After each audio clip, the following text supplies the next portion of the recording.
Okay, good evening, YouTube. Welcome back to this next episode of FPL Family with me, Lee, and this is Sam. And Sam, you know that I like the narrative. I do like a bit of narrative in the Premier League, and you guys know that I like a little bit of narrative here on a Sunday night. How's this for you? Ex-Burnley manager Sean Dyche rocks up at Everton.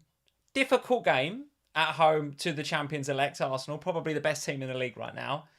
And the goal that wins it is a McNeil assist, James Tarkowski header from a set piece. That's the best narrative I've ever heard in my life. Yeah, it's up there, isn't it? It's right up there. It's definitely up there. I mean, we sat here, didn't we? And we talked on our Ohana podcast, and we spoke last week about, if Dyche might have a bit of bounce, and they might be solid. They might be solid defensively because that's what Dyche does. But I think we were sitting here going, yeah, but Arsenal. I mean, they ain't going to keep out Ødegaard and Saka and Nketiah in the form they're in, right? I don't think any of us really truly believed that Everton were going to get a result. No, I don't think I did say to you, I thought I fancied a 0-0 because it was boring. It was 12:30 kick-off. Yeah. Boring games. 12:30 is generally... Yeah. Difficult. Yeah.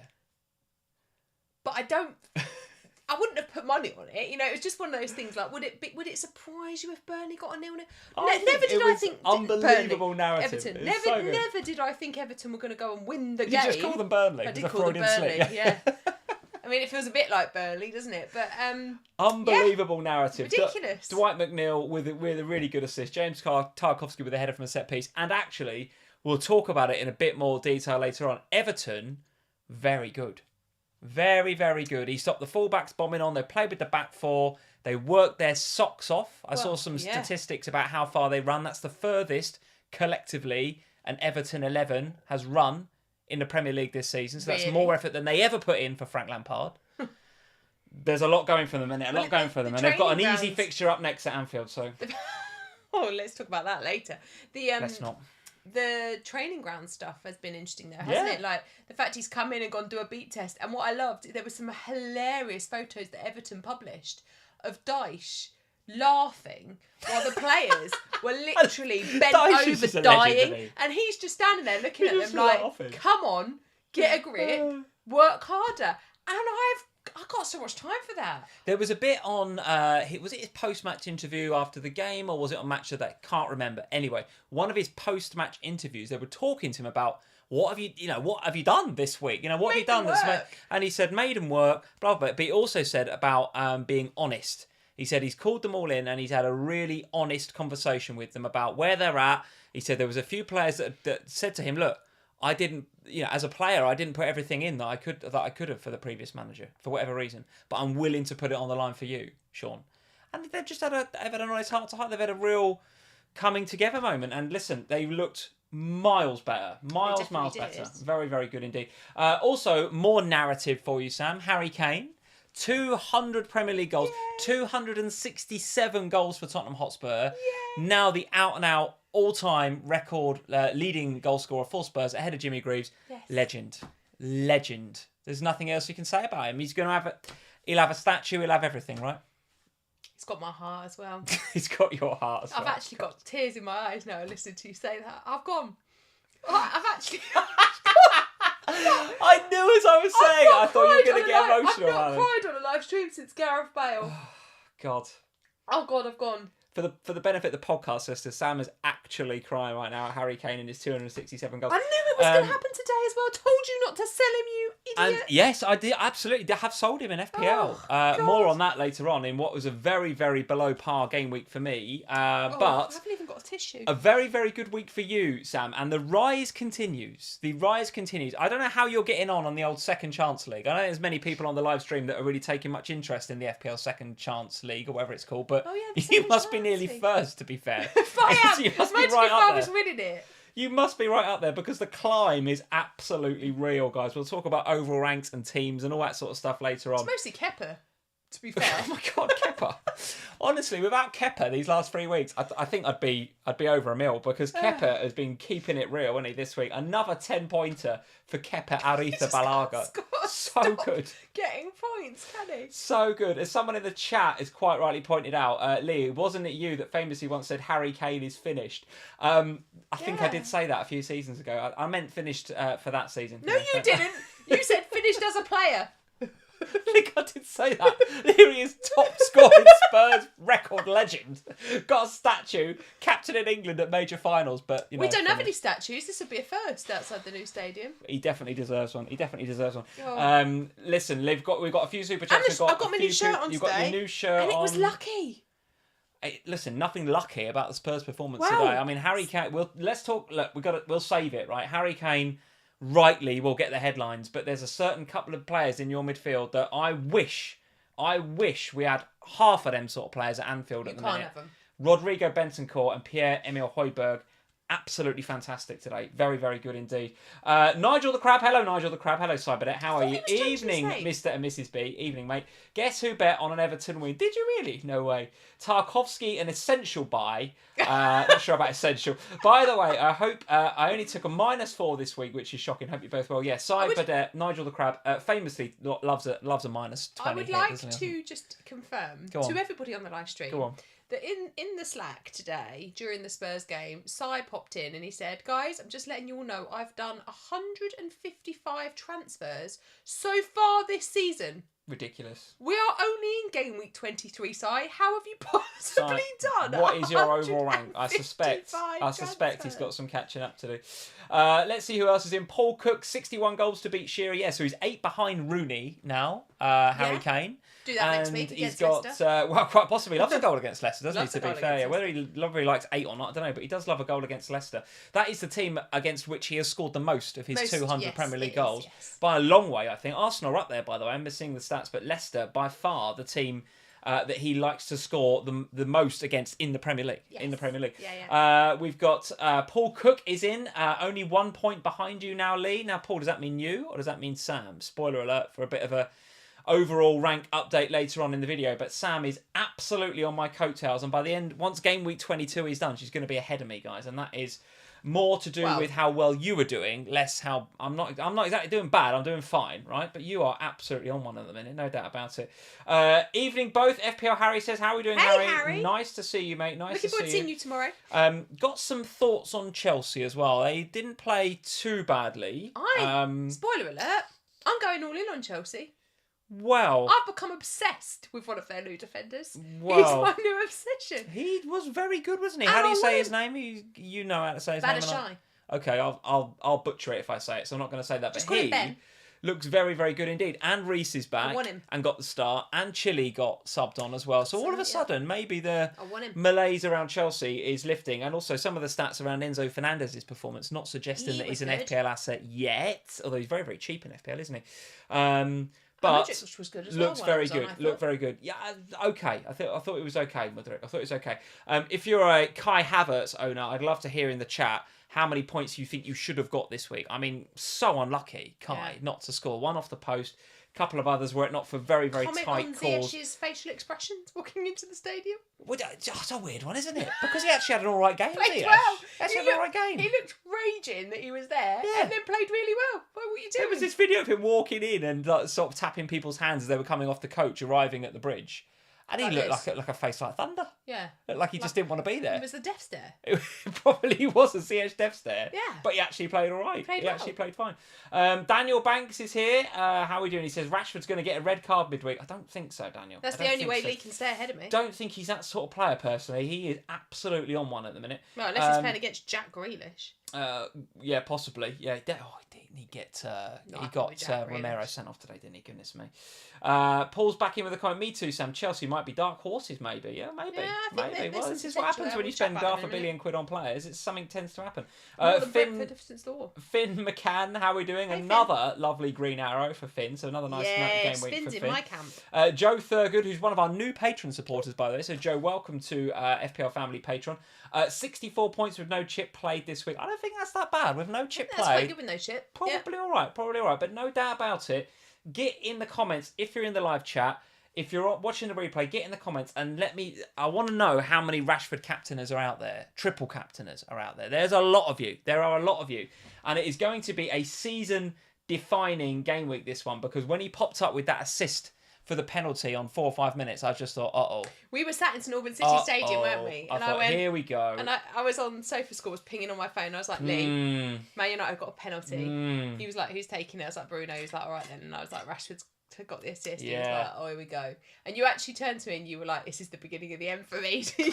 Well, do you know what? It was weird because I listen, we'll cover it later on, but I have captained Rashford this week. Not Triple, but I've captained him. And it felt very much like it was a damaged imitation because his EO, his effective ownership in and around me, anyway, it was right? Would have what? You would have. You weren't doing it just because people were triple captaining him. He was the one you wanted to captain, right? I actually was surprised how much narrative there was in the community last season. You said this a lot. I was surprised how much narrative in the community about was it Rashford this week or Haaland next.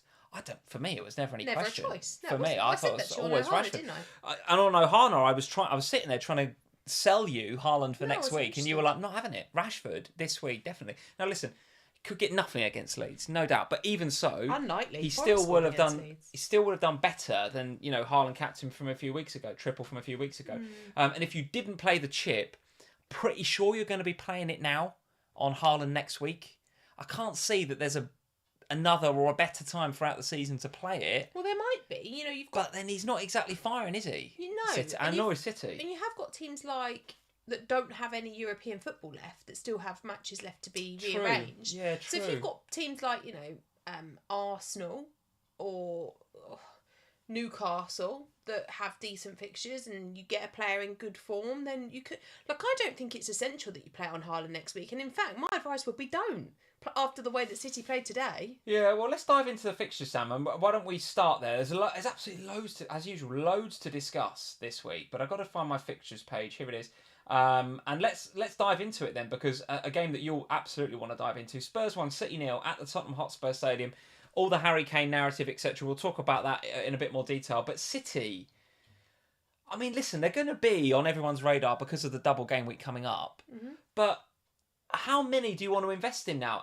And in who as well? Because for Mahrez owners, a difficult week, being hauled off on 58 minutes. Yeah. For KDB owners like me, a difficult week because he gets the bench in against Spurs. Yeah. Grealish kind of just throws himself a bit. Foden, not even in the picture.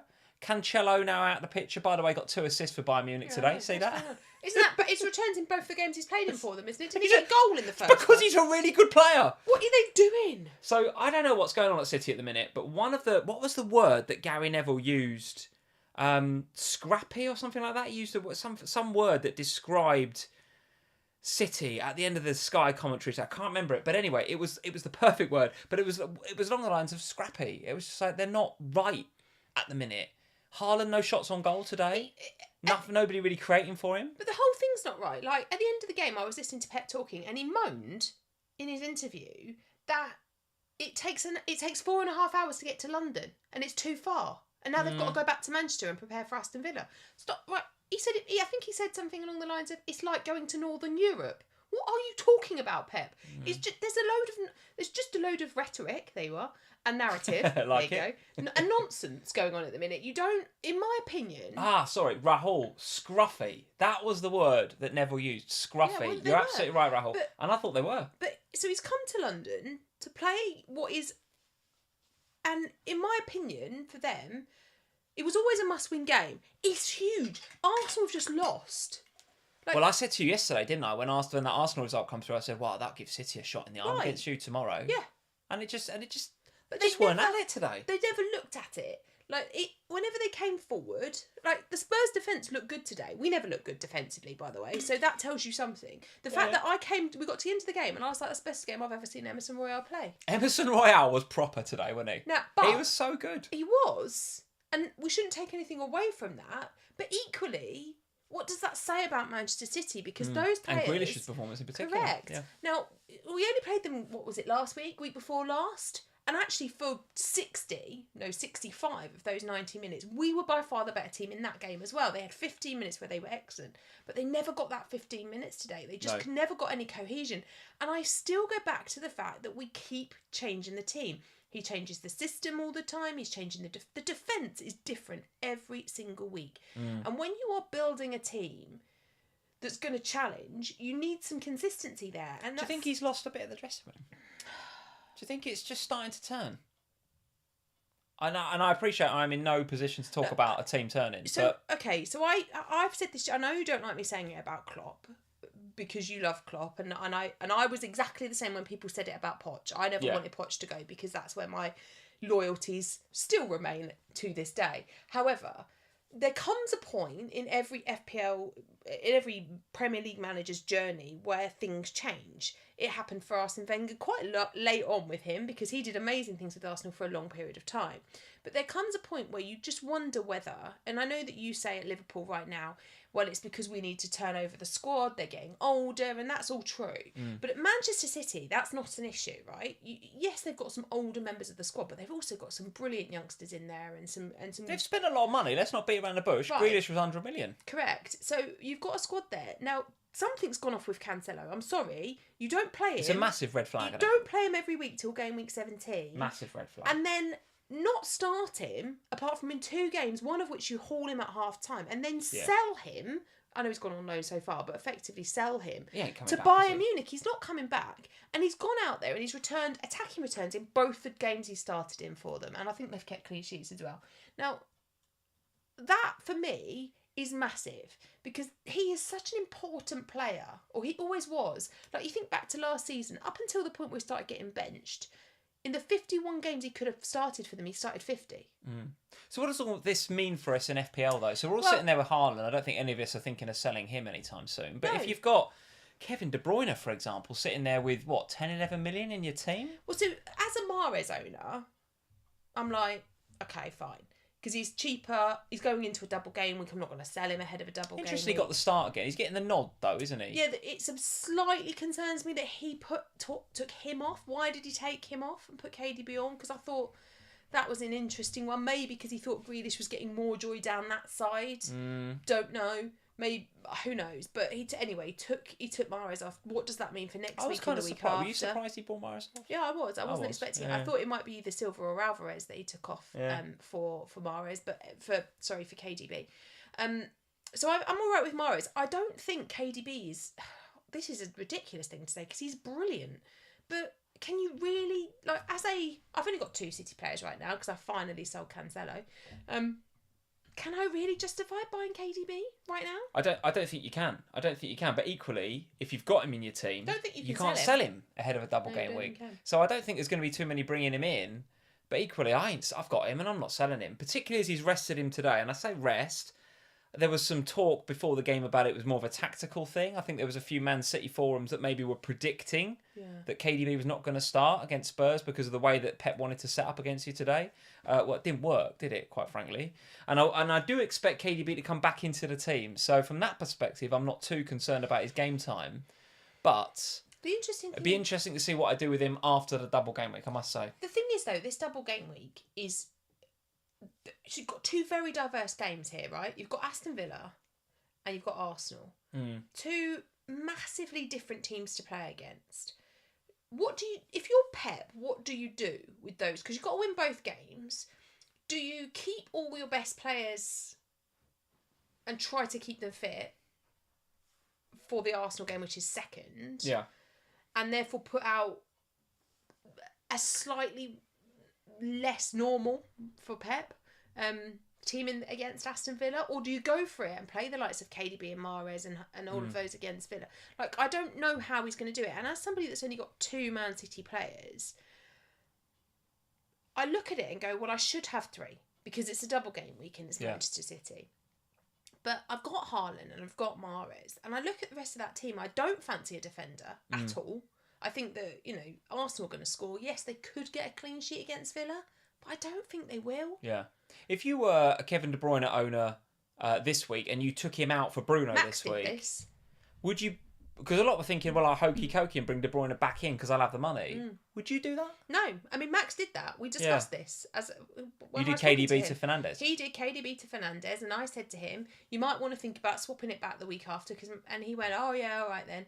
I'm pretty sure when we speak about it, having watched the game today, my recommendation to him is not going to be buy KDB back. Because you've got to remember that Bruno has got Leeds again next week. Totally. So I wouldn't... And Bruno's much better away from home than he is at home. So going to Ellen Road, I would expect Bruno to do well. Yeah. I think, if anything, I'd recommend you going with one of the cheaper options. Okay. Another super chat from Si. Thank you, Simon. City look aside in transition. Yeah, they do a little bit. With Pep being challenged by senior players. I'm going to go without City assets for the rest of the season. That's brave, mate. That's brave. What, none? Well, Si? yeah. You're going to keep Haaland? You've got to have Erling, haven't you? I mean, you've got to. It was 60 minutes last game week, got a hat-trick. I mean, come on. This guy can do that. He can do that, and you have to have him because of his ownership. But the reality is that's one game since the restart where he's actually really impressed me. I know, but that's a haul. And I if you know miss that. out on the haul at 80% EO, you're screwed. That's why you've got to have him. But you look across the rest of that City team and you're not seeing hauls like we used to from players. Not consistently anyway. Yeah. And I think for me... The other thing is they don't blank in 25 either, do they? Who, City? City play, No, don't they? do. So you've but got... so do Arsenal. And I'd rather treble up on Arsenal than I would Man City. Yeah. Because I think for a lot of people who spent the 2 transfers this week getting in the doublers for Manchester United... mostly for Manchester United, to be fair, and maybe dealing with some issues that arose from the transfer window, you probably only got 1 transfer. So anything more than 1 is going to cost you points. Now, I want to get another Arsenal player. I've only got 2. I need to have 3 for this double. Do I really want to take a -4 for a City player right now? Well, here's a good question from Stephen Harker. Thank you, Stephen, for the question. Would you captain an Arsenal player over a City player? This is a really good question. Here's a good question for next week, because I think before this Spurs game today, many were, I think most of us were saying, well, we're going to captain Haaland next week in the double game week. Double game week 23, we're going to captain him. And if you still have the chip, you're probably going to triple him. Are we backing away from that? I mean, are we saying we're not going to captain Haaland in 23? Surely we are, aren't we? I think it's debatable. I think there is a conversation to be had now, I have to say. And I think I'm going to have the conversation, and then I think I'm still going to captain Haaland. Oh. But last week, beginning of today, I wasn't prepared to have a conversation. Now I'll have a conversation about it, but I still think I'm going to go Haaland next week. Would you go elsewhere? You going to Arsenal?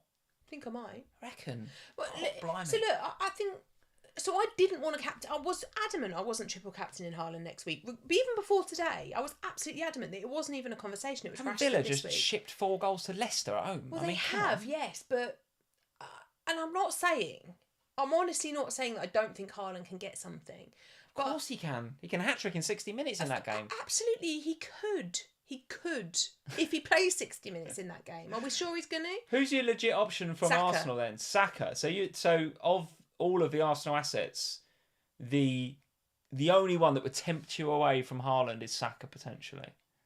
Yeah, I think so. I don't think I put it on anyone else. I think Saka would be the one. I couldn't do it, I'll be honest. The thing is... It's Erling for me. I couldn't do it. The fear will get me. And I'll put it on Haaland. Because... Yeah, but that's happened to you loads this season, except in the last 4 or 5 weeks where you've been smashing it and you've been doing what you want to do. So why don't you go for Saka? Well, I don't own Saka yet, so I'll have to bring him in. That's a problem. But I will bring him in. That'll be spoiler alert. There's my transfer for this week. Nice, but I think you sometimes you have to just look at what's in front of you, and I think that for a lot of us, in the early part of the season, it was absolutely set and forget on Haaland because he was in consistently good form, playing in a City team that whilst they were changing quite regularly, because Pep does that, they were still performing at a high level. Over the last, particularly since they've come back from the World Cup, something went off. It must have done with Cancelo, and I do think that that's had a knock-on impact. Like Bernardo Silva lived with Cancelo. All of that stuff's got to be playing a part. There's got to be some, I don't know, there's something not quite right. I don't know what it is. It doesn't make Manchester City assets bad assets. It just means you're playing a bigger lottery in terms of their minutes. But it also means they're not... Like today when you said Haaland didn't have a shot, that for me is a worrying stat going into a double game week. Like I've got a player who is either going to haul or get nothing. The only thing I would say about the Arsenal captaincy, and here's the Fantasy Football Scout fixture ticker For those of you that are members at Fantasy Football Scout, you can find this in the members area under the premium section. So if you are a member at Scout, you can go in and have a look at this. You can sort it by difficulty, move all the fixtures around if you want to. And if you're not a member at Fantasy Football Scout, then there are some links in the description below where you can go and join the website. We use all the stuff from Scout we use on here. We use the fixture ticker. You can see it in front of me here. I've got the members area with all the stats on it and all the sort of XG underachievers and all sorts. So really, really great source of stats. Could you try again? Oh, cheers, Try Siri. again. Thanks for that, Siri. Siri wants you to talk I about tell it. you what. What is wrong with your Siri? My watch is so sensitive. It's just, I must say something. Maybe it's every time I say Scout or something. Why is it so talking so much? I don't know, but I've taken it off. Turn Siri off Does your my watch. head in that watch. But anyways, sorry, there goes another plug for Scout. So if you're not a member at Fantasy Football Scout yet, then you can join in the links in the description below. But Sam, the reason I brought this up, the fixture ticker, yes, Arsenal at the top, yes, double game week, City at home, obviously is one of them. Brentford at home doesn't scream goals to me in the way that Villa at home screams goals at me. Paul Scholes screams goals. Don't scream at Skulls. He hasn't done anything to you. Scholes. Villa at home Scream Skulls. screams goals to me more than Brentford at home for Arsenal. Okay. Cool, that was hard to say, wasn't it? It was. You're right. Am I right? Or am I... What do you think? I think Arsenal will be like a wounded puppy. Do you think so? And I honestly think that Brentford so? are going to have some problems. Good defensively, Brentford. Come on. No. Good. I honestly think that the game... I honestly think that result for Everton against Everton will have massively... Like, Arteta will not have been happy. Right. The dressing room will not have been happy. They would have watched today's game going...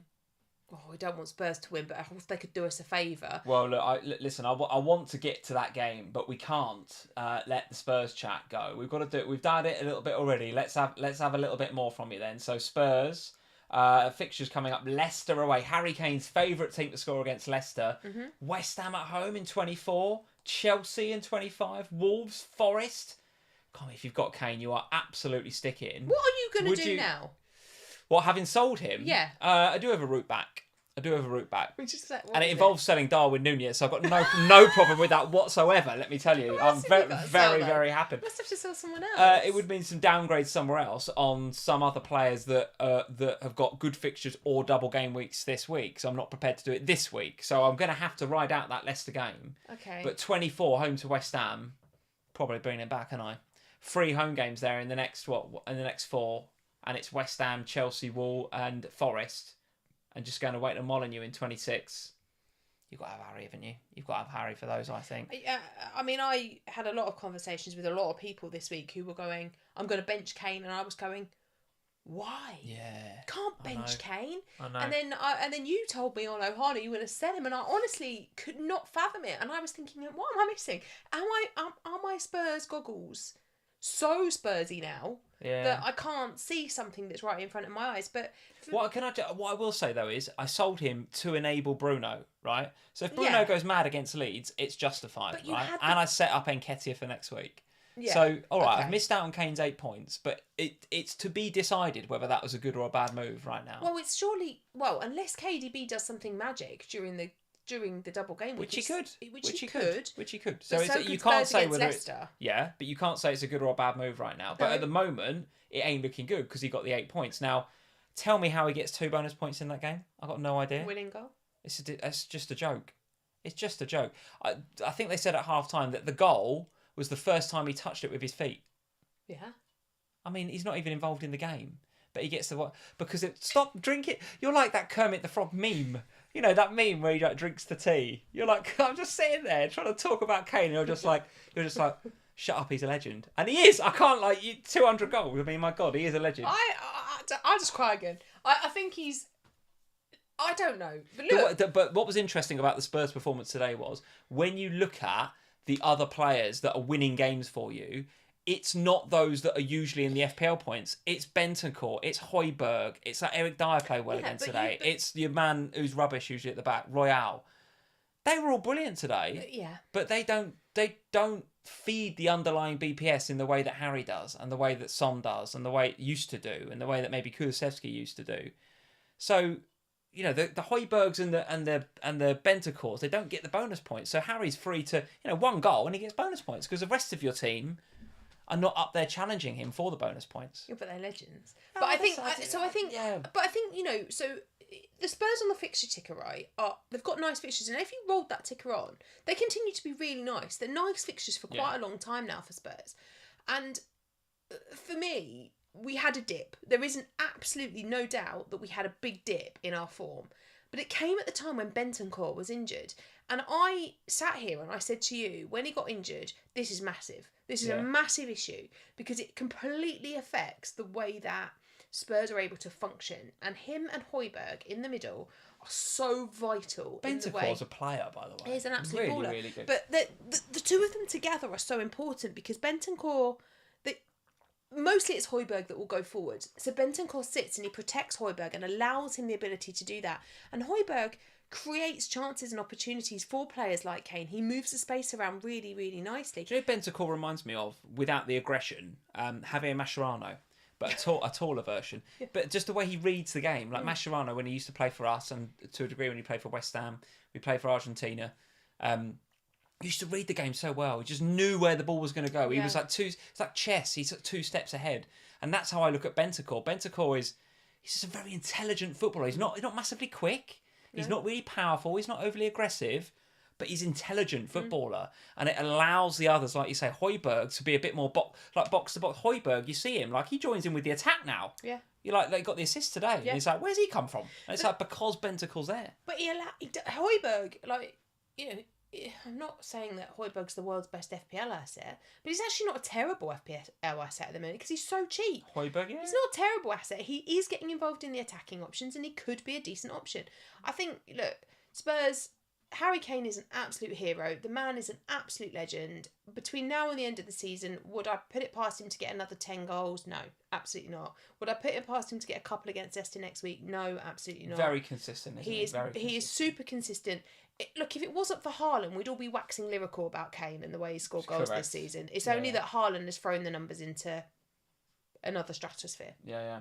All right, listen, that's enough about that game, but there is lots to talk about in that game, no doubt about it. A game that we touched on earlier, was it Everton Arsenal you want to go to next, or Chelsea? I don't mind. Well, let's do Everton 1, Arsenal 0, which was, you know, as I said at the beginning of the show, a bit of narrative behind this one with Tarkowski and McNeil, the ex-Burnley players under Sean Dyche. When they were at Turf Moor, getting in amongst the points and winning the game for Everton. Did something go wrong for Arsenal here, or was this just about Everton? I don't think so. Having a bit of new manager bounce and playing well? I think so. I think, you know, we see it all the time, don't we? We see all the time that clubs massively bounce, particularly when, you know, even Everton, we saw it for Everton last season under Lampard, they bounced. When you bring in a new manager, it does have an impact on the dressing room, particularly when the dressing room has been lost to the manager. There's that immediate, like you said, I want to play for you. I want to try. I want to earn my stripes and all of that kind of stuff. Now, the thing that Sean Dyche has in his favour, a lot of things that Sean Dyche has in his favour, but one, a couple of the key players in that dressing room know him, have worked with him, know what he's all about. Tarkowski, I'm pretty sure, wouldn't have anything bad to say about Sean Dyche. Same with Dwight McNeil. Yeah. So you've got 2 players that are quite vocal that would, you know, be positive about the new manager coming.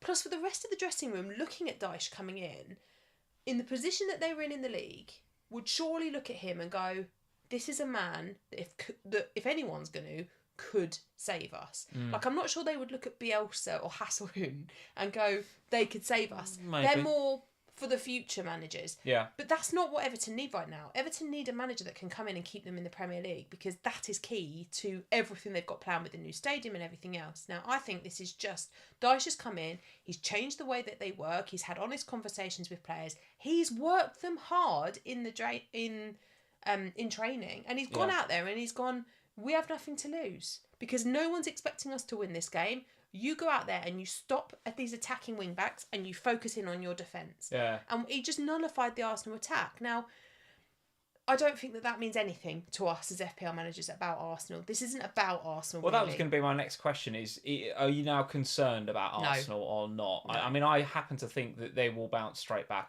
They had they had chances in this game. They created. I noticed actually. Where was it? Here we go. Bukayo Saka, joint second for chances created this game week amongst all players, and they have plenty of players getting in amongst the BPS, but. Listen, I just think they had a bad day at the office, and I think they come up against an Everton side on the wrong day. Yeah, right? It was, to travel to Goodison for the lunchtime kickoff. Weird games. With Sean Dyche and the atmosphere at Goodison as it was, difficult for Arsenal. Difficult. I think they'll be back next week. I don't think there's anything to worry about with Arsenal. I brought in Gabriel.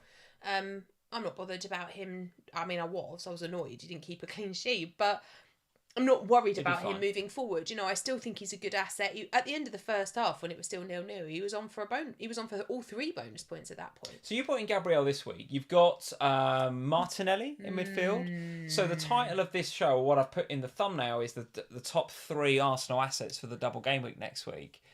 Has your thinking changed from last week when we sat here and we said, well, it's Saka, Ødegaard, and Nketiah? Have you changed your thinking at all? Who are the top 3 Arsenal assets? No, I think probably it's still those 3. But for me, with my FPL team, I obviously had a big Cancelo-shaped problem. Yeah. And I actually didn't have enough... I didn't think I was going to have enough defenders for this week because Luca Dean and Carl Walker-Peters were both flagged. Now, as it happens, Luca Dean did actually play, although he got 0 because he conceded 4 goals. But nonetheless, he did play. So that's better. I think... that's why I've got a defender, and I think a lot of FPL have an Arsenal defender. Yeah. So then the bigger question is, well, if you have got your Arsenal defender, I don't think you're getting off of them for the double game week. No. So then it's a case of choosing the 2 best Arsenal attacking options, and that's where it becomes more difficult if you want to choose 2, because you've got Ødegaard, you've got Saka, and you've got Nketiah. They're the best 3. But a lot of people still have Martinelli. He's the most heavily owned. So what are we saying about him now then? Because obviously he got the 59-minute haul, didn't he? Which is annoying. Absolutely what you don't want to see from an FPL perspective, particularly on that minute. I mean, FPL General's mentions would have been going crazy, wouldn't they?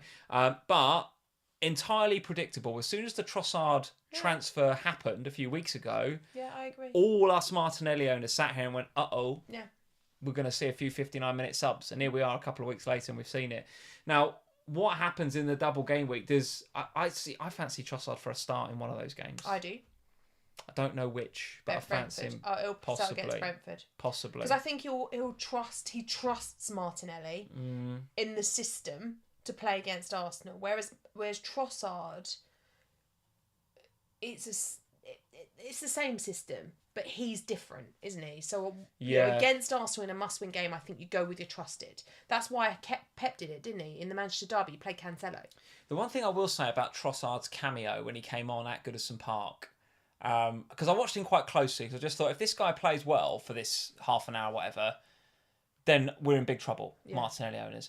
And he did okay, and he used the ball well, but he was quite selfish. There's a couple of opportunities. There's a couple of opportunities where he shot and he probably could have played in another player. Yeah. And there was at least one time when I remember seeing it towards the end of the game, and he tried to curl one in the top corner. It went miles over, and he's got Saka and Ødegaard both there, and Ødegaard's like, "What are you doing? Yeah. Pass it." And I just wonder whether that particularly when they're losing the game, by the way. Yeah. Do you know what I mean? That sort of stuff doesn't go unnoticed by Arteta. Trust me, he's that sort of manager. And that's what I mean about the trusting thing, right? Because Martinelli can be selfish when he wants to, but he also knows how to play in that team. He's learned that, right? Yeah, you go back a couple of seasons, he was smashing it from 80 yards, but now he's learned, he's different. He plays as part of the collective. Yeah. It's going to take Trossard a bit of time to learn that mentality. As you said, even when he was at Brighton, he was a pretty selfish player, and we liked that from an FPL perspective. Of course. So coming into this Arsenal side, we might look at that and say, from an FPL perspective, we might like that again. But I don't think Arteta and Ødegaard in particular, the captain, they're going to be having words with him, aren't they?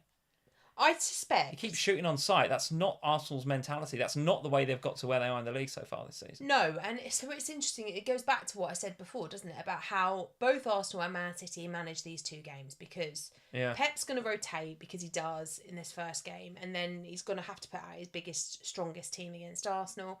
What do Arsenal do against Brentford? Because they don't have quite as much strength in depth and rotation, but do they try and rotate some of their players so they're ready for the big game at the top against Man City next week? Maybe. Do you not think so? Nice comment by Alex Micah. Thank you, Alex. The Brentford game is more of a must-win. The City game, could they draw that? Would Arteta be happy with that? They've got to go to.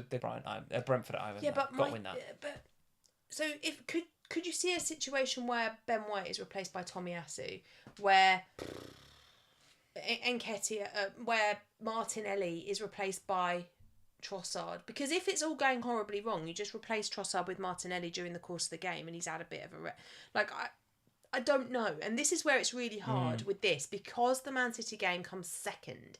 It's really hard to judge what Arteta's thinking, because in my view, Arteta will not be looking at that Man City game thinking that can be a draw. He will not be. He will be looking at that going, we have to win that, because if we win that, we take 3 points off them. It's a 6-pointer at the top of the league. Yeah.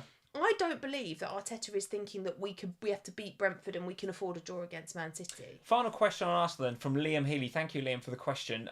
Would you swap an Arsenal defender to get an Arsenal attacker? So Liam's obviously thinking, well, one of my Arsenal spots is being taken up by a White, by a Gabriel, by a somebody. He wants to take that defender out, swap it to somebody else, and maybe do a hit or something, or use the second of his free transfers to get another attacker. Would you go that far to get the treble Arsenal up top? Well, it's interesting, isn't it? Because going into this week, I was really torn, because I wanted to go for Nketiah. The original plan was Darwin to Nketiah.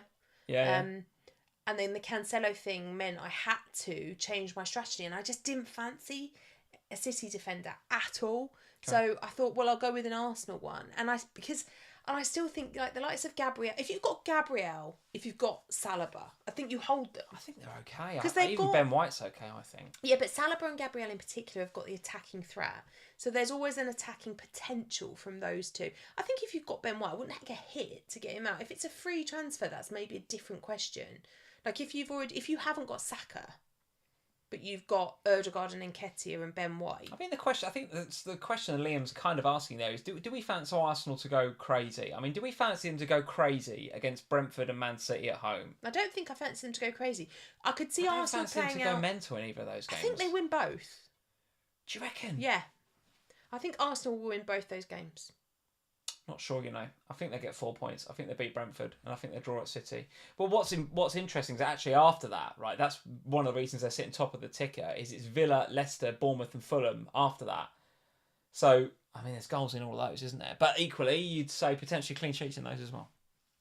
Difficult, isn't it? Difficult. I think you have whatever you have from my personal opinion.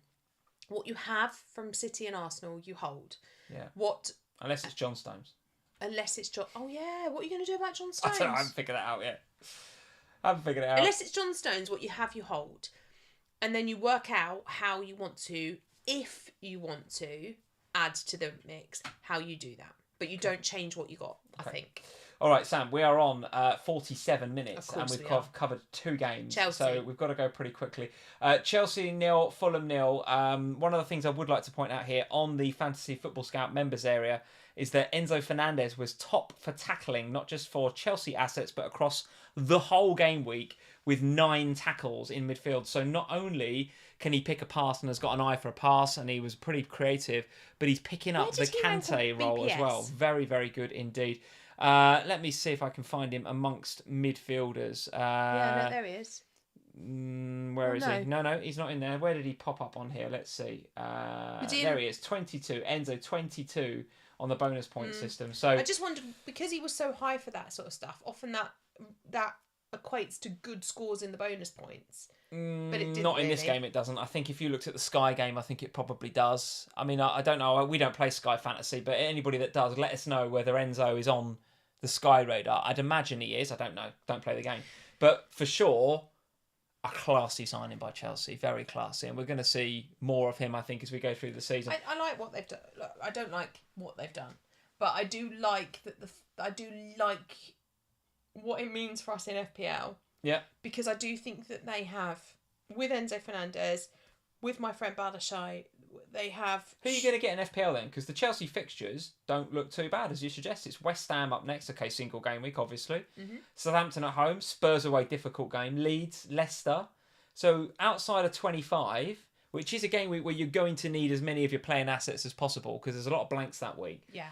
So that would put me off Chelsea players a little bit, knowing that I'd need to play them away at Spurs. Yeah. But... They've got 1, a good 2, record 3, against us, by the way. 4. You got 4 nice games in and around that Spurs game. Yeah, we're going to be looking at them once they click, I think. I'm looking at them already.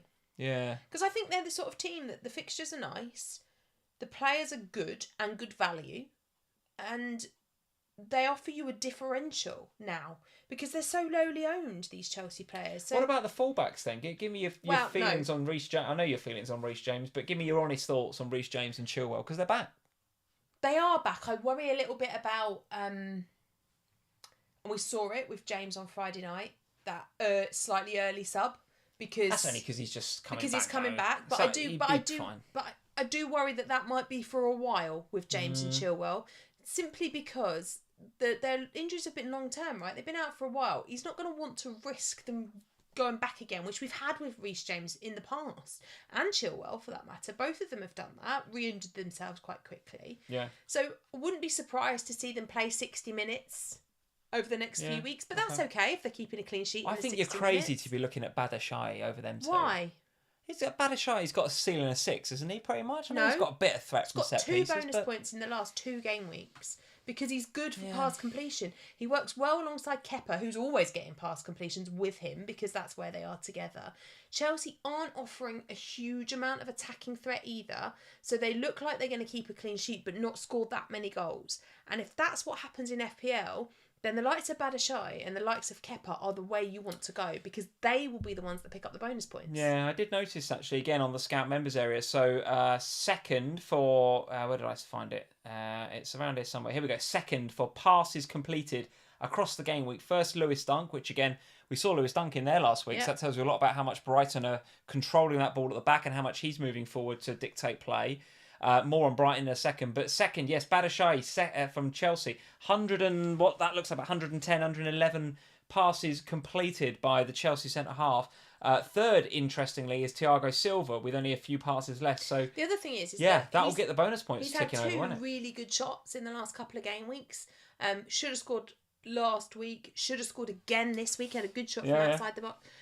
He reminds me, very different type of player. But do you remember last season when there was all that conversation and I was going backwards and forwards between what was the right decision, whether you have Rudiger, whether you have Reece James? I think it's the same conversation again. Could and be. I still prefer their centre-back to the wing-back. Okay. All right. Let's go to a few other games, Sam. But before we do, a quick shout out to all of our Patreon supporters. I know many of you are in the live chat this evening. So patreon.com/FPLFamily if you want a little bit more Sam and Lee in your life. We've got extra podcasts over there, which we put out every Friday just before the deadline. We've got Manager of the Month competitions. We've got the opportunity to have Zooms with Sam and I if you want to talk about your teams. We've got Slack community access, which is a bit like Twitter, but with nice people. And then we've got here the Manager of the Month for January. And a big congratulations to Duncan Crawford, who was our Manager of the Month for January. So well done, Duncan. Sean was second with 259 points. And Ala was third with 253. So Duncan took the dub and he picked a Henrik Larsson signed shirt because Henrik Larsson was a big influence in his life when he was growing up. So there we go. Duncan Crawford, our Manager of the Month for January. Congratulations to you, Duncan. If you want to join our Patreon over on patreon.com/FPLFamily and want to go up against the likes of Duncan and Sean and Ala for our February Manager of the Month competition, it's not too late to take part. If you go over to the link in the description below, you can find out all the details over on patreon.com. All right, Sam, let's go back to the games. And I need to get this off my chest. Just going to move away. Yeah. Very far away. Yeah. Because this is an FPL stream, we're going to keep this short. Okay. Don't pick any Liverpool players. And if you've got any, sell them. We are really, really, really, really bad at the moment. And what's worse is that no one in any post-match interviews can tell you why we're really bad. I saw Milner in post-match interviews. I saw Klopp in post-match interviews. I saw, who is it? Ali maybe or somebody else? Can't remember. And they're all like, yeah, it is bad. We don't really know why. Can't put our finger on it. I'll tell you why. Because no one cares anymore. All their careers have peaked, so they're in decline. And no one's got the legs anymore. Savage. It is absolutely criminal that our best player right now is Stefan Betacic. Can't even say his name. Sorry, kid, because you're our best player at the moment. And he's keeping Fabinho out of that team because Fabinho doesn't care. Well, hasn't got the legs. Fabinho is a lucky boy that he wasn't sent off last week. The defending at the weekend was laughable. It was comical. Absolutely comical. It was shocking. Nearly said something else then. It was shocking. And I'll tell you what, we went to see St Albans City on Saturday afternoon at 3 o'clock. They won 2-1. Come on, you Saints. In the Vanarama South. And it was better defending than I saw at Molineux from Liverpool at the weekend. Absolute shite. Rubbish. Stop. Sorry. Absolute shocking. The second goal is actually comic. It's actually comical how rubbish it is. And then the third goal, Thiago has... remember when Thiago first come to... Right, I told you I've got to get stuff off my chest. Remember when Thiago first come to Liverpool and I said he's a luxury player and he slows it all down? He's gone back to being a luxury player and slowing it all down. Like, he turns his head round and sees Neves. He sees the run and he's like, yeah, I'm just not going to try it. Just can't be bothered with that. And then we don't go out and close Adama Traore down. And Traore just like side foot passes it to Neves and it's a goal. And you got Matip and Thiago looking at each other as if to say, well, thought you were doing it, mate. Thought you were doing it. They've all won loads of stuff. They've all got trophies in their cabinet from the last few years. They now don't care. That's our problem. And not only that, but they're all the wrong side of 30 and they haven't got the legs. We need Diaz back. We need Jota back. We need Betacic to keep playing well. We need Harvey to mature. We need Carvalho to mature. We need... The centre-halves, oh my God, rubbish. Rubbish. Anyone, even I, could look good again with Virgil van Dijk. Right, if I'm next to Virgil van Dijk, I'll look good because he's that good and he's a leader. But when you get to see the real talent of a centre-half when they're not next to that leader. And Matip and Gomez, neither of them are leaders. Both of them look good next to the Rolls-Royce that is Virgil. And by the way, he's not having a great season either. But he's been brilliant for us, so we give him a pass. But when either one of those is next to Virgil, they look good. Play them together, rubbish. Absolute rubbish. Never seen all much rubbish in my life. Anyway, enough of that. Don't get him in FPL. I'm selling Darwin as soon as possible. If you've still got Salah, get rid. Get rid. To be fair to Mo, he is making the runs. But the Muppets around him can't even see him. The only saving grace, I would say, is that Darwin did get into some decent positions. And I am really clutching at straws now because I'm trying to pick out a small positive outside of Stefan Betacic in our lineup. And the way that Darwin got into some positions was sort of okay. But even got one behind. So Trent plays the best pass he's played for weeks, Trent. He played it over the top. Darwin's in behind. Shoots it straight at Jose Sarr. Absolutely straight at him. I'm like, mate, just do something interesting, like curl it round him or slot it in the corner. Don't just hit it at him. Darwin, man, honestly. Anyway, I've had enough of this team. They're rubbish. And the problem is now, Sam, look what's next. Bloody Everton at Liverpool, at Anfield. I'm worried about that game now. I'm telling you, I'm worried. 2 weeks ago, I was not worried about that game. Now I'm worried. Sean Dyche has got them working hard. He's got them working hard. And they've just beaten Arsenal and they're on a high. And they're coming to our place and we're crap. It's a long way to go. Peppered moan. It's a long way. Across the park. Across Stanley Park? Yeah, it's enough for Pep to moan. I will have £20 with you now. And remember, I made this bet with you when I said Mitoma was good. So I do know what I'm talking about. I will have £20 with you now that Everton win the Merseyside Derby next week. Oh my God. Guys, has anyone got a room they can rent me out for a couple of weeks? Absolutely shocking. Alright. Absolutely shocking. Let me try and bring some positivity back to the stream. Go on then. Try and pick through that rubbish that I've just spouted. By the way, sorry, Wolves were very good. I'm not this. That's my week. Okay, yeah, that's but me that, wearing my heart on my sleeve. But Wolves were very good. But that, sorry about what I'm about to say, Wolves fans. But that tells you a lot about Liverpool because Wolves do not score 3 goals. Not exactly banging in the goals, are they? No. And I'll tell you what, they could have more than 2 at half time. Could have been 3 or 4. So we, as he said, we went to St Albans City yesterday with Max and his little football team. We all went. It was great. I enjoyed it. I'm all about the Vanarama South now. I don't care about Liverpool in the Premier League. I'm all about St Albans City. It was great. We had a lovely time. I had SofaScore on my phone. Dear me. And it was pinging. And it pinged quite quickly. And I went, Lee.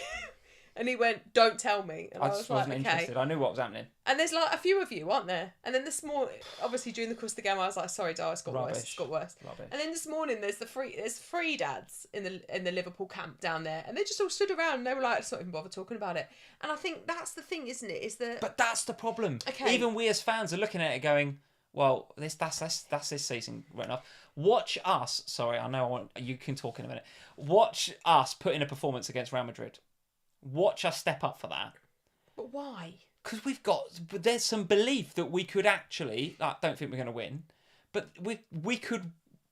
We could what? I was going to say we could win. I'm not saying we can win the Champions League. I'm absolutely not saying that. But what I'm saying is we're still in it, and if we continue to win games, we'll do it. I think they look at what's going on in the Premier League and they go, well, we're done. Forget it. We're not getting top 4, so just what's the point? Whereas at least in the Champions League, there's a point. We'll turn up and we'll try and get through.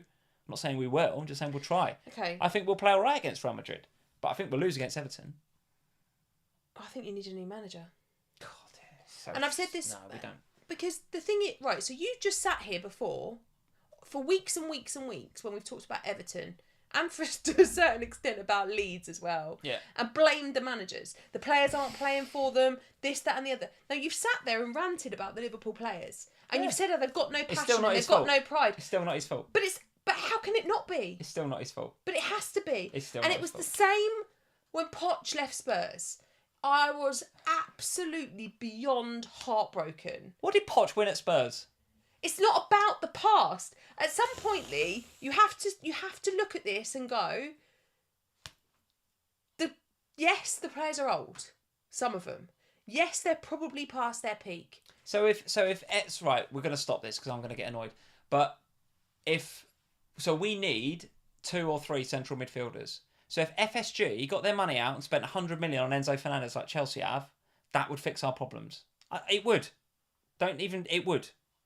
And if we put our hand in our pocket and get Jude Bellingham at the summer, which we won't do, but if we did, or if we'd got him last summer, or even if we got someone like the Wolves lad, Nunez, or what's his name? Neves, or whatever his name is, that we've been linked with, right? Oh yeah, Neves, yeah. Guedes, whatever his name is. But if FSG actually put their hand in their pocket and invested in the club and the team, he'd have some hungry players. Now, he's been very unlucky with injuries as well. You have invested. You've haven't. bought Jota, you've bought Luis Diaz. How much was Jota? How much was Jota? But it's not... I agree, they're not expensive. However, it's not... You have invested in your team. Okay, if you think Klopp's a problem, that's fine.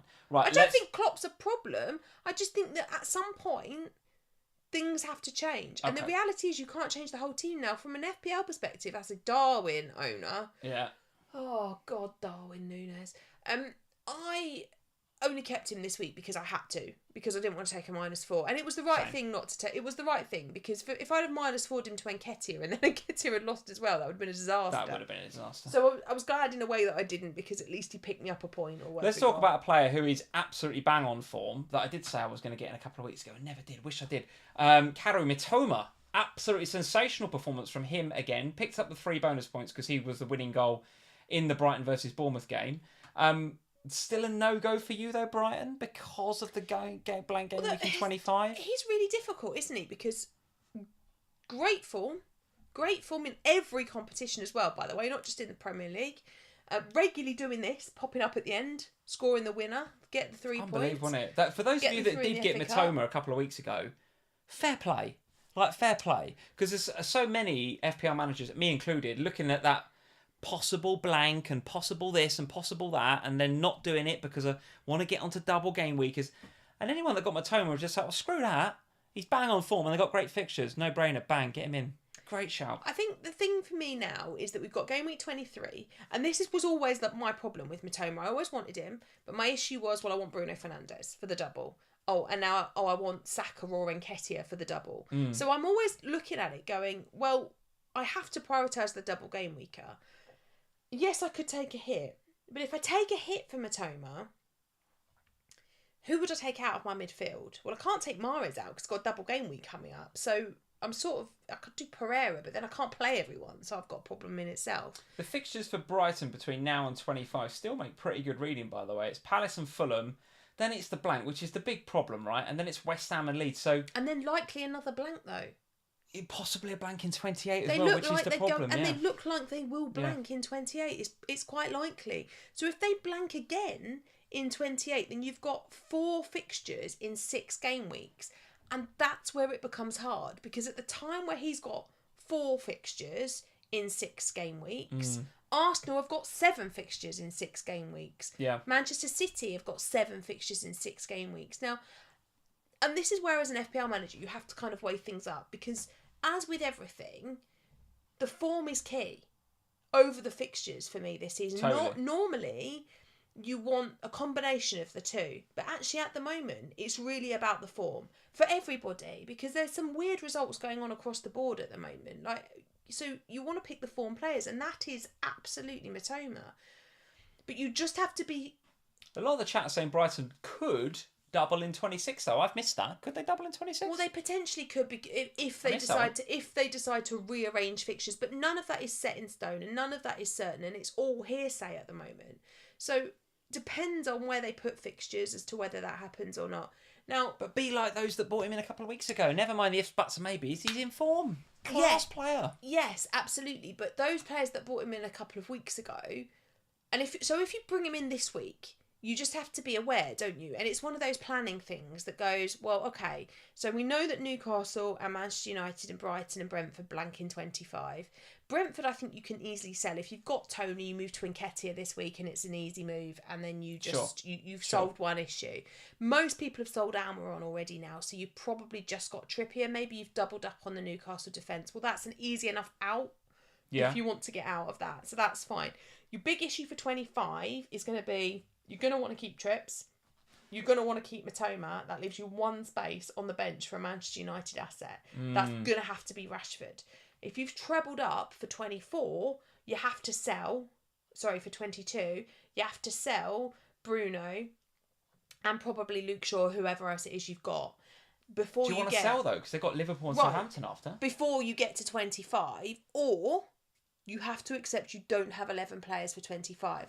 Now, that is where the big question is, because actually, it's actually okay to not have 11 players for game week 25. Maybe if you've got 10, you just accept you've got 10.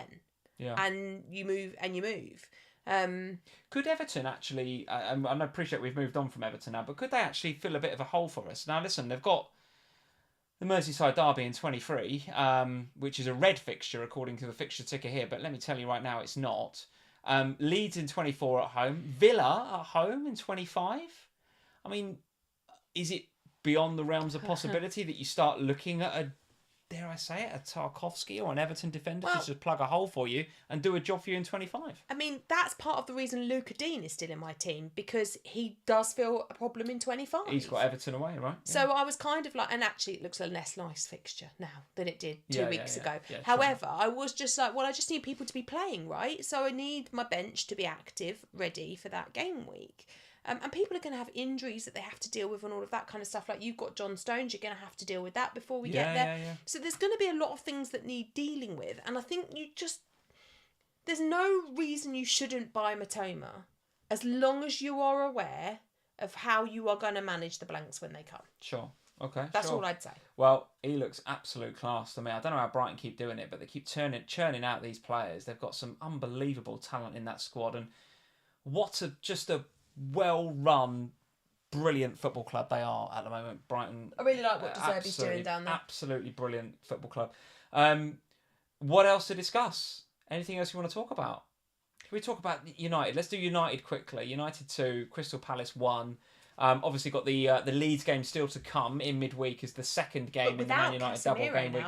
without Casemiro, who I guess it's a red. I don't know if you want to give an opinion on that, but he's got his hands around his throat. Put your hands on somebody's you run a neck, risk, don't you? You run a risk. for 1 second, you could be deemed to be committing violent conduct, and therefore with VAR you will be sent off. And I think he put his hands there, and therefore. How does that affect them going forward, though? So no Eriksen and no Casemiro now for not just the Leeds game that we've got still to come in 22, but for some reasonable-looking fixtures going forward as well. As we said before, the United fixtures are Leeds and Leicester up next. So that's not a typo, by the way. They have got Leeds in 22. They've then got them again in the reverse fixture in 23. Then it's Leicester at home. And then obviously Liverpool and Southampton the other side of their blank in 25. How are you going to move your United assets, which are Fernandes, Rashford and Shaw, I guess, same as most FPL managers? How are you going to move those guys around this blank in 25? Well, my plan was never to keep Bruno. My plan was always to have him for this time around and then probably swap him for Saka. But now that Darwin Núñez has been so terrible, I'll probably do something else instead, and I'll probably keep Bruno for the Leeds game because, you know, he could easily return against Leeds twice in a week, particularly in the away fixture. I fancy Bruno more in the away fixture than I do in the home fixture, because that's where his form has been. Well. Second for chances created again, by the way, joint with Saka. Nonto, interestingly, is top for chances created so far this game with 5, but joint second with Saka on 4, Bruno Fernandes. Yeah, and I like Bruno, and what will they do? I mean, they've got the new signing, haven't they? They could drop him in there in that, who they got on the back of the Eriksen injuries. They could drop him in there instead. Yeah. I don't know whether he's ready yet. I mean, with a week's, or it's not quite a week, but he's got, 3 days? Wednesday night, isn't it? Yeah.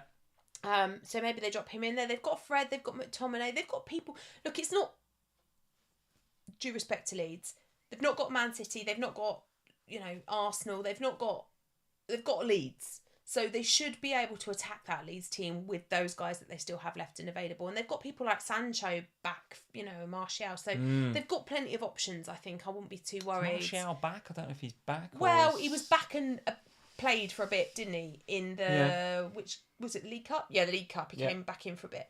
I'm not too worried about Manchester United, but I do need a plan for Manchester United because I can't. Rashford though, are you? I mean, oh God, no. But I can't carry 3 through the blank because I also want to carry Trippier through the blank. Trippier and Rashford, I think you've got to carry.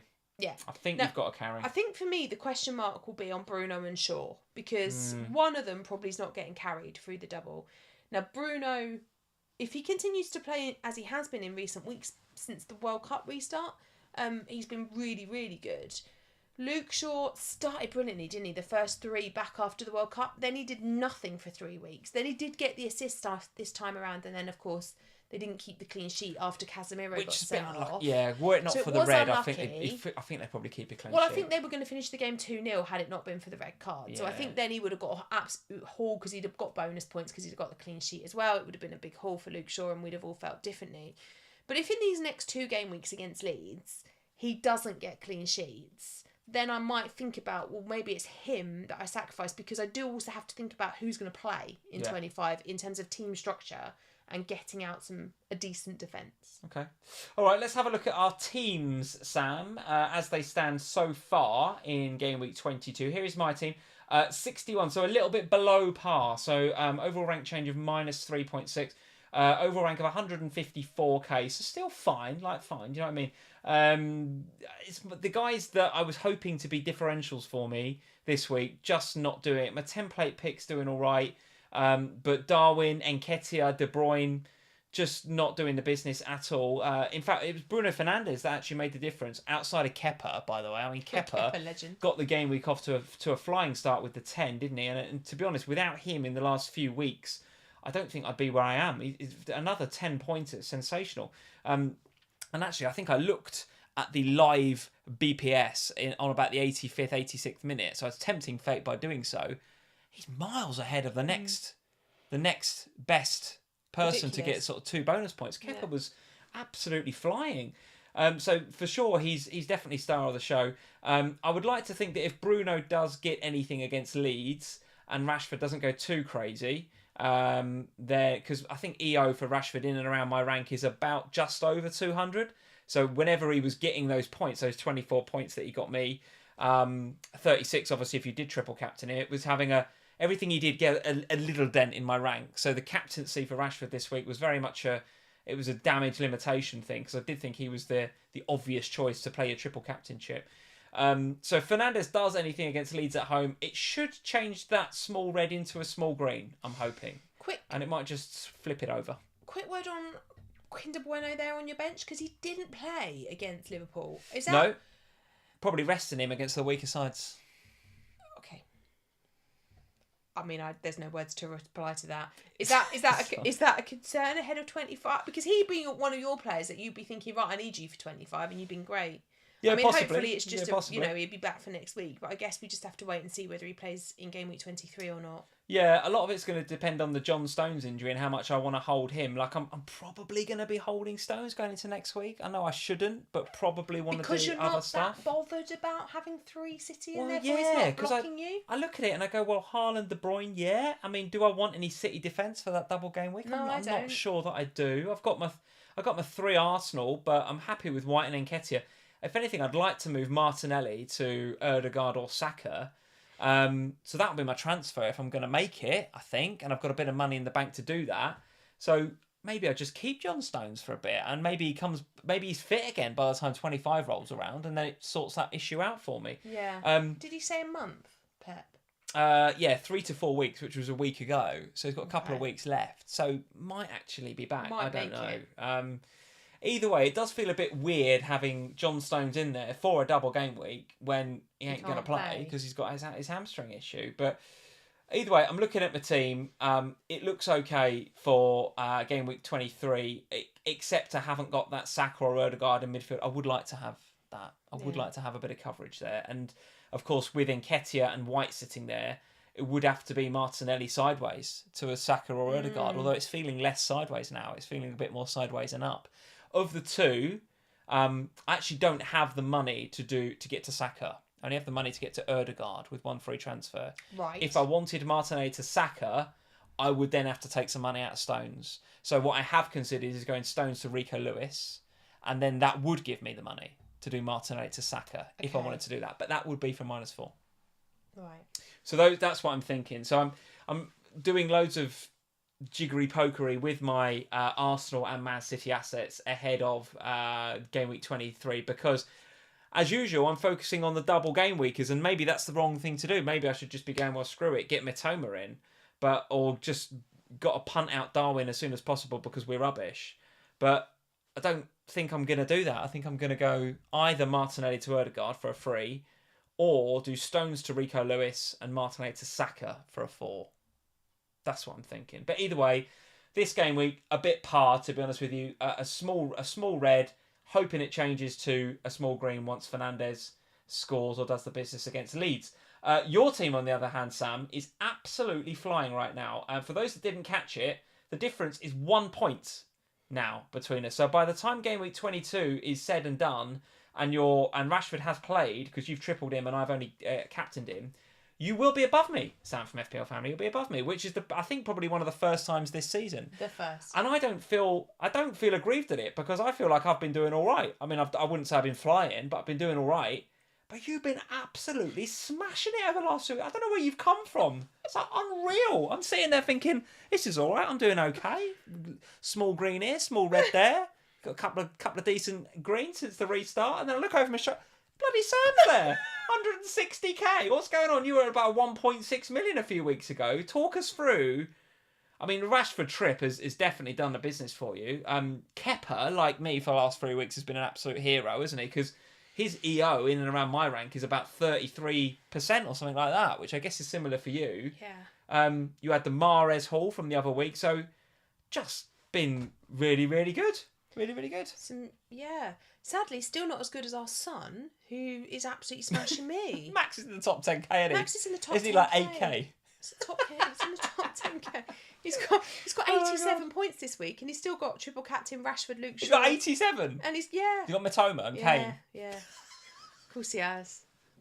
How much thought, genuinely, do you put into Max's team every week? Me and him have a 5-minute chat. And I said to him this week, Max, look, dude, I think you know. Really, why do we do this? Why do we put so much effort into get Bruno FPL? Fernandes, and he went, well, who do I need to sell? Well, probably KDB. Yeah, he's rubbish. Whatever. Yeah. That's what he said. Yeah, he's rubbish. He's paying rubbish at the minute, selling. Oh my god. And I was like, all right then. So we've sold him. Anyway, so that's beside the point. Yeah, it's been going really well. Honestly, I have been taking some educated gambles because you have to. When you want to climb rank, you have to. And so, are you going to continue to make them? Yeah, I think you have to now. Right. I think yes, I could just go right. Okay, now that's it. I'm done. But I'm not where I want to be. I want to finish in the top 10k. Yeah. So if I want to finish in the top 10k, we have to keep going, and we have to start making more educated gambles that put you ahead. And I have been. There are some things that have not gone well, as in I really wanted Mitoma or a Brighton midfielder, and I haven't. But not having them hasn't hurt you. You've made good decisions around that. But that's the thing, and this is why the Mitoma thing hasn't bothered me, I think, in the same way that it has you, because so I actually probably would have gone Ferguson, and then I'd have had a problem to deal with anyway. But I should have done Darwin to Ferguson a few weeks ago, because it would have given me the rank boost. But then I'd have just gone Ferguson to Nketiah for this week, and that would have been what I'd have done. However, it hasn't affected me as much because I have made it, but then I also have used an extra chip because I've used my bench boost chip and you haven't used yours yet. So I have to make sure that what I'm doing counts because I have to stay ahead of you enough. Our bench boost next week with Stones and Bueno and Danny Ward. Brilliant, thanks. I think my bench is in no way, no fit state to be boosted, let me tell you. I would like, so I made 2 transfers this week. I did Almiron to Fernandes. I did Gabriel in for Cancelo. Yeah. So I now have 2 Arsenal and 2 City heading into game week 23. I would really like Saka. But I look at the midfield. There's actually no difference between like our teams really, other than I've got my money tied up in De Bruyne. And mine's in Kane. And yours is in Kane. And so really this week came down to Kane and Mahrez versus De Bruyne and Nketiah. Yeah. Really, that's what it came down to. Gabriel and White is, okay, fine. But that's the only difference, isn't it? Yeah. And of course the triple captain. And the triple captain. I think going into next week, the big thing for me is going to be what do I do? Because I would really like Saka. I don't have the money to do... Well, I can't take Mahrez out for a start because he's got a double. I don't think I want to do... Well, I can't afford to do Martinelli to Saka. I can afford to do Martinelli to Ødegaard, but it still only gives me 4 double game week players, so I don't think I want to do that. So I think I'm just going to go Nketiah and not have one of those midfielders. So I'll probably Darwin to Nketiah. Do Darwin to Nketiah. Yeah, don't mind treble up on Arsenal. Liverpool home to Everton and you're getting rid of Darwin. But how can I keep him? No, I agree. I'm not saying you should. The man is driving me literally insane. I hate him being in my team. I know that if I take him out, he'll bang a hat-trick because that's the inevitability of this. But I think, when I look at I don't want to take Bruno, unless Bruno gets injured, because my original plan was the hokey-cokey on Bruno. That was the original plan. Bruno would become Saka for this week. He'd basically come in for the double and then go out again, becoming Saka. But he looked good. And if he looks good again against Leeds, and I know why I'm selling him ahead of Leeds, so he'll have to stay. And then that means I'll take the money out of Darwin, put it in Nketiah, which I quite like anyway, because then that means I've got money that I can reinvest elsewhere across my team. And then, my team's quite nicely set up then. I just need to then think about exit strategies on my Man United players in order that I'm okay for 25. But then I think that puts me in a nice position where I can make those transfers. I mean, I could roll and have 2 transfers going into 25 and deal with the problems ahead of that one and then just bring them back in if I want. It's not like I've got loads of money tied up in the likes of Bruno and Shaw. Yeah. But, we'll know more about the potential Brighton double game week coming up. I think there's a chance Liverpool have a game. Not that you're picking them. There is. But potential double game week coming up, right? There is a chance. Mm-hmm. So Neil wrote a really good article on this on Scout. There is a chance that Liverpool... Is it Liverpool and Chelsea? I think it's Liverpool and Chelsea play each other in blank game week 25 as a double game week. Yeah. There's also a chance that there are other fixtures that could go in there because, of course... they've got to fit in around European commitments, and this is a FA Cup week that week. And because they're out of both of them are out of the cups, there's only 3 fixtures that could go into blank game week 25. Okay. So it's all up in the air again, and it's one of those things at the moment. My advice would be just try and look at what you know. Try not to over complicate it by thinking about what ifs and buts. Just think about what do we know right now. Just get Mitoma. Well, just what do we know right now? And if I invest in this player, am I okay for 25? As long as you can say yes, this is all fine, then just do it. Cool. All right. Well, there we go. 160k overall It's nice to rank. be back So actually contending with you, though. absolutely bang in the game. Absolutely bang in the game. And again, like I say, it's not because I'm doing bad. It's because you've absolutely smashed it since coming back from the World Cup. And as the chat is rightly saying, Kane got 8 points. Yes, he did. I take the text you can see in the middle of the screen there. That is from Live FPL. So that's absolutely what you got. 79 points. Yeah, that includes Kane's bonus points. But the screenshot is from the app. So the app was not updated at that stage. So it just gives you an idea. But yes, absolutely. The bit in the middle includes the 2 bonus points that Kane got for his 8-pointer today. So there we go, Sam. That is it for another FPL family. It's hotting up. The race, Lee versus Sam. The race is hotting up. I thought I had in the bag a few weeks ago. Sitting there watching the World Cup, I thought, wow, you can keep your wooden spoon trophy. Might even get you a new one. And now here we are a few weeks later. You've gone from what, 2 million odd to about 160k. Every time you say this, I get further behind you. I wasn't even worried where you were. I was like, she's so far down, I'm not even concerned.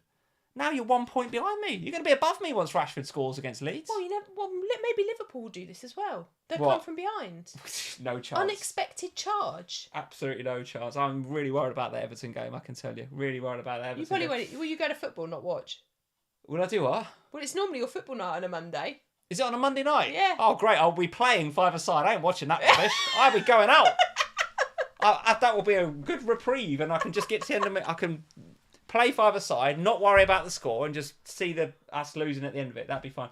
Right, Sam, talk everybody through what we've got coming up this week. Usual podcast for the Premier League will be out on Thursday. Looking forward to that one. I think it's a really good guest this week. I don't know if I'm allowed to. Who you got? I don't know if I'm allowed to say. Go on, No, just between us. But it's not just between us, is it? It's between us and 25,000 subscribers. Is it a footballer or is it? Might be. It's a good one. Usually the footballers are good, actually. When they It's a good one. Okay, it's a good one. We wanted this guy for ages. Anyway, so he's on this week. That'll be really good. I'm looking forward to that. And Saturday morning, yes, we will be back on Sky. Yes. Let's The go. first time I'll be ahead of you. As long as Rashford doesn't get sent off, I will be ahead of Lee on Sky Sports for the first time. Oh my God. I'm so excited about it. Yeah. And I'm like, I'll be saying, I'm doing all right. Not like I'm having a bad season. No. 150k You're is still fine, climbing. right? That's fine. And if Bruno scores, you will get a green arrow. Yeah. Yeah. Oh, I don't know. And then... You've just absolutely smashed it the last few weeks. I just don't know how it's happened. It seems to have just happened really quickly. I've had a good restart. Yeah, you could say that, yeah. Yeah. Since the restart, it's gone well. I got on United early, didn't I? Went Rashford and Shaw. And it's gone well. Very good. Yeah, very good. Just sometimes life treats you nicely. Other times you get Darwin Núñez. That's where it is. There'll also You've be... got to sell him for Nketiah. You have to. That's the most obvious transfer I've ever seen. Oh wait, that's happening. Darwin. Unless Bruno, Rashford or Shaw gets injured, then I'll absolutely... You know what's probably going to happen here? One of Bruno or Rashford will get sent off or injured or something. And then I'll have to sell them for Saka.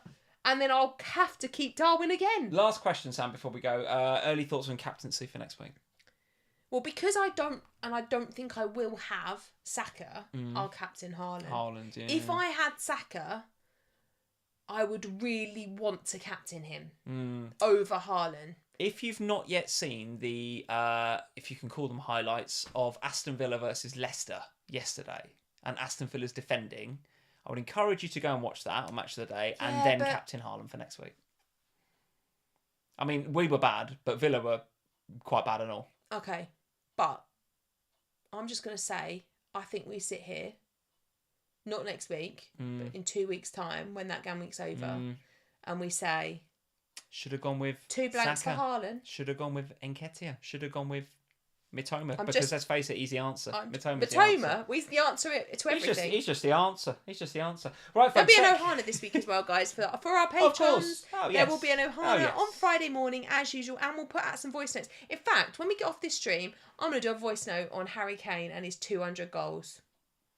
Go for it. I'm sure the podcasters will appreciate that. Podcasters, I hope you've enjoyed listening to this episode of FPL Family, and I hope you're enjoying the voice notes, folks, on the podcast. And for those of you that are watching us on YouTube right now, wherever you get your podcast, go and subscribe to us over there as well, because we put out this extra content through our podcasting platform, and it's called FPL Family Voice Notes. We do these little, whenever there's no schedule, we're just like, when I've got something to say, I'll just say it. Or when you've got 10 minutes, just get something off your mind. I did one, didn't I, on Triple Captain in Rashford. You did one on... I did one on how rubbish we are, probably. I don't know. Did you? Don't know. Did something. Oh, if that'll go viral if you've done one on why Liverpool are so rubbish. Because if it's anything like the rant you've just gone on... I don't know about that. But if you want to do one about Kane's 200 goals, I'm sure that the little quick 10-minute podcast, people would really enjoy that. I want to immortalise that. There you go. So... Right. Coming soon to a podcast channel near you. All right, make sure you like and subscribe to the stream, guys, and go and subscribe to the podcast channel wherever you get your podcasts. Leave us a like before you go. Well done to everybody in Game Week 22, particularly Rashford Triple Captainers. Well done. Look forward to even more points in midweek when they play Leeds United. And then we will see you, as usual, this time next week for another FPL Family. Like and subscribe, all that good stuff, and we'll see you soon. Cheers, guys. Bye, guys.